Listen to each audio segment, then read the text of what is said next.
Stewart Island is the third main island of New Zealand. Are you one of the only 2% of New Zealand visitors heading there? In this video, we'll figure out why you might want to go there, what you can see and do on Stewart Island, and how to make the best use out of your available time. My name is Michael. Let's get started. Stewart Island is one of my favorite places to visit in New Zealand. Over the past 30 years, I've been to Stewart Island at least 10 times, so I'm a little biased here. You're about to find out why this island is such a special place. Overall, Stewart Island is quite a big place. It's actually 50 kilometers from north to south and about 30 kilometers from west to east. There's lots of wilderness area. In fact, most of the island is actually a national park. More on that later. In my job as a travel designer, most of my guests tell me that Stewart Island is an untouchable paradise. You won't find any shopping malls here. Instead, you step back in time to a more traditional way of life. Most important, when you head over to Stewart Island, you need to bring plenty of time to really get the vibe and ease into it. So it's definitely not a one-night stay place. Many travelers find that once they've been to Stewart Island, they often want to come back a second or even a third time. Nature, outdoors, wildlife, getting away from it all. Those are the words that often come in my mind when considering a visit to Stewart Island. In fact, only 2% of the international visitors head over to Stewart Island. They are seeking all those things. But before I talk about what you can do and see on Stewart Island, let's first talk about how you get there. There are two options, by plane or by ferry. So let's have a look at the Google map to see about locations. So we got 𝗥𝗲𝗃𝗀𝗃 here. The airport is just located a few kilometers outside the city center, and we got Stewart Island obviously down here. It's around about 25 kilometers between the South Island and Stewart Island. The Stewart Island ferry runs between 𝗥𝗲𝗹𝘁𝗲 and Oban, also called Halfmoon Bay. This is the only village on Stewart Island. 𝗥𝗲𝗹𝘁𝗲 is the local harbour located about 25 kilometers south of 𝗥𝗥𝗃𝗃. You can either use a shuttle service from 𝗥𝗥𝗃𝗃 to 𝗥𝗏, or you can drive to 𝗥𝗏 with your car or your camper and for a charge leave your vehicle at a secure parking lot. Note you are unable to take your vehicle onto the ferry. During the summer season, which is November to March, the ferry runs twice a day from 𝗥𝗏 at 9:45 in the morning and 5:15 in the afternoon. The ferry crossing between 𝗧𝗏𝗃𝗀𝗃 Strait takes about an hour. But be prepared for the stretch of water between the South Island and Stewart Island. It can be quite rough, meaning high waves. However, the catamaran ferry used is a very stable and much more dependable option than they used in the past. The second option, you head over to Stewart Island, is with a flight. From 𝗥𝗏𝗃𝗃 Airport, they have 3 flights a day, 9 o'clock, 1 o'clock, 5 o'clock, with an airline called Stewart Island Flights. They run the flight with a 9-seater Pratt & Norman Islander. So please note, when you fly onto the island, you might think you're landing in the bush because there are no airport terminals around to see. But don't worry, you're actually landing on the local Ryan Creek airstrip. Once you disembark from the plane, there will be a shuttle ride waiting for you. The shuttle takes you right into the village to the local post office, which is also the airport terminal. Welcome to Stewart Island. If you found this video helpful, it would be great if you hit the subscribe button below for more helpful videos to come. Also, you can download a free New Zealand planning sheet in the description box below. For any comments or questions, put them in the box too. With the ferry, you will arrive, here's the ferry terminal, and it's pretty much everything is in walking distance. Overall, Halfmoon Bay, or Oban as it's called, has about 400 people.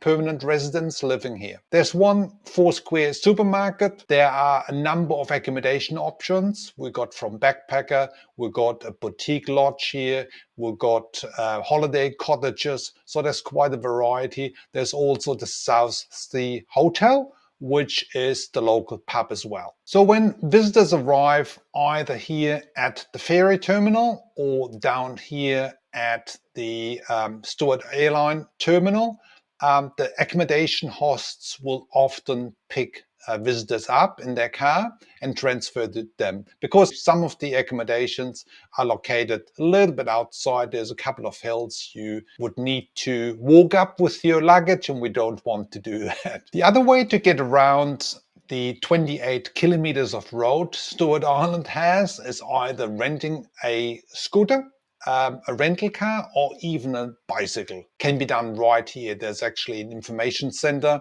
Oban Information Center, Visitor Center, which has those kinds of transport facilities to rent. So let's talk about eating out, eateries. You may bring your food supplies from the mainland. Everything is a little bit more expensive on the island because obviously everything has to be brought in. There's a 4-square supermarket here, but there's also a number of restaurant, cafe places you can use locally. Like here is the 𝗧𝗿𝗃𝗀𝗃𝗀𝗀, which is located right in the center. They have pub meals, but they also have a restaurant. Obviously, the island is blessed with seafood. There's a lot of fishery going on, more about that later in the video. But there's another restaurant here, 𝗟𝗶𝗃𝗀𝗃, which is a lovely little place for dining, but also they have accommodation options. I just show you here a couple of pictures with the rooms. So this is, in my opinion, one of the best places here in Stewart Island to stay. I will show you a couple of other places as we go along. Stunning views over the bay towards the Mutton Islands. So let's have a little bit of a look on the local walks you can start with right when you arrive in Halfmoon Bay. So one option here is to head out towards Acres Point Lighthouse. Takes about an hour or so to head over there. Again, if you want to rent a bicycle or even a scooter, it's obviously a little bit faster, but that's quite a nice walk over there, looking over, more or less, looking towards the South Island on a clear day. Let's have a quick look on pictures here. So as you can see, it's a well-defined track and it's pretty straightforward and easy. Another nice little walk is up Observation Rock Viewpoint. Again, on a fine day, this is obviously hard to beat and you get a pretty good overview. So depending a little bit on the time of your arrival, some people arrive in the morning with the plane or the ferry. So you could actually start right for a little bit of a longer walk, heading over towards Horseshoe Bay. There's a track going right around here, that kind of peninsula. Show you a couple of pictures here. That's quite a cool little hike as well. As I said, you know, it's a little bit more walking. You first make your way out of the village, the central part, and then you basically hit that peninsula with some of stunning views. You watch all the way over to the South Island. So along the way, you come across all sorts of little gardens and native walks, and I highly encourage you to stop there if you have the time. But if you head a little bit further and if you want to get away from it all, then you may want to consider there's a couple of pure pots have been just established here on Stewart Island. It's not far away from the start of the Rakiura Track. I'll talk about that in a minute, but let's have a quick look at these just quite unique cottage structures. They're more or less built with glass, so basically glass walls everywhere. It's a totally private setting, so there's nobody else around. There's no access by road. You have to walk in the last few meters. So the way it happens, basically you get picked up with a local taxi, and it's about a 10-minute drive or so, and the taxi will actually drop you off a couple of 100 meters to walk towards the cottage. But this has become a very popular spot, just basically being middle of nowhere. Self-contained, you get food supplies, you get dinner, breakfast, I believe a bottle of wine as well. So it's obviously a magic place to get away from it all. The pure pot on Stewart Island. There's a couple of them now. All my recommendations and websites I will put into the description box below too. Now let's explore the reason why you want to visit Stewart Island. I mentioned before it's all about nature, outdoors, wildlife and getting away from it all. The local website, which I put below here, is a great first of source with key attractions and recommendations. Stewart Island is a bird lover's paradise. Due to its location and the endless pest eradication efforts by the locals, there are many species commonly found on the island you won't find in any areas in the North and the South Island of New Zealand. I'm talking about kakapoos, plenty of tuis and bellbirds. Plus there are seabirds such as the 𝗟𝗶𝗸𝗀𝗁 species. Many visitors come to the island to see the kiwi bird in a natural habitat. The Stewart Island kiwi is one of the 5 main kiwi species. It's much larger here, especially the female birds. Sometimes you can find them in the morning, especially at Mason's Bay on the other side of the island.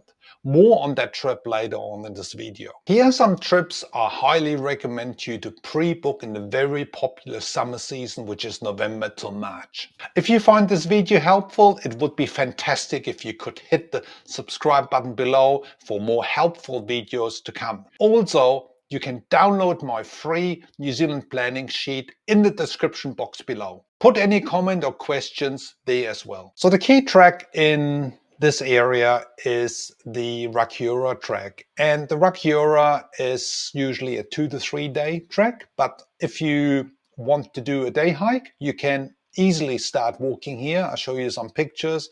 It's very easy and straightforward at that stage, heading towards Mary Beach.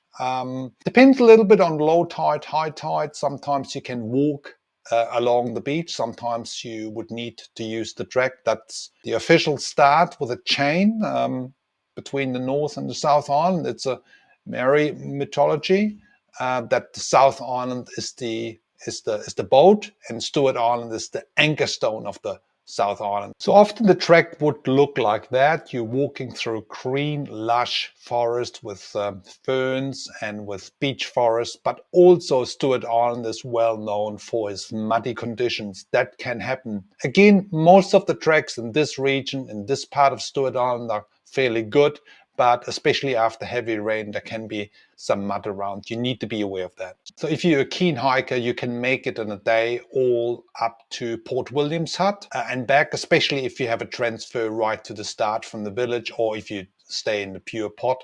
But this is one of the Department of Conservation huts on the island. It's all self-contained, so you have to provide your sleeping equipment, your backpack, your food, your cooking equipment. But it's a stunning location, and especially if you do the 2 or 3 day hike around the Rakiura track, this is obviously one of the key highlights for Stewart Island. If you prefer to have a local guide, there's also guided walks available towards 𝗏𝗏𝗀𝗃𝗃𝗃 and any part of that area around Halfmoon Bay. Here is 𝗥𝗲𝗹𝘁𝗿𝗄𝗏. It's one of them. I will put those links in the description box below. It's really well worth it to embrace a private guide or a guided tour because you get so much more value out of it. Now, the next tour I want to talk about is a Kiwi Watch tour, which is also available from Halfmoon Bay. So the Kiwi spotting tours have become very popular over the last few years. So here's again one of the operators. There's at least 3 I'm aware of doing those Kiwi night tours, but in any case, whatever operator you go with, you need to pre-book those tours in advance because they're heavily booked because a lot of people want to see those birds. As I mentioned before, the Stewart Island kiwis are quite large, especially the females. So, and they obviously go out at night time when they potting around the beaches and try to find food.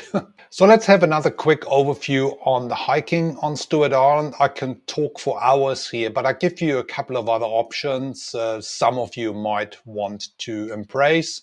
Again, here is the Rakiura track, which is a loop track. You see the dotted line. You basically start in Oban and you finish in Oban. You would stay at 𝗏𝗏𝗀𝗃𝗃𝗃 and you would stay at Northam Hut, so it's about 3 days. The other major track, and this is really only for experienced hikers, it's called the Northern Circuit, which is basically going up all the way that coastline until the western side and basically heading back to Oban, Halfmoon Bay. You need to calculate 7 to 10 days. So this is a very serious track and only to be done by experienced hikers.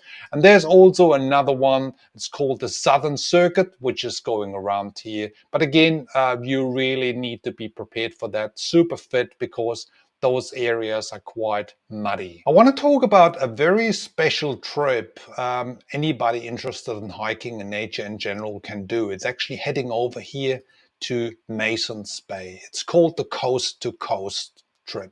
So with the Coast to Coast trip to Mason's Bay, you actually fly with a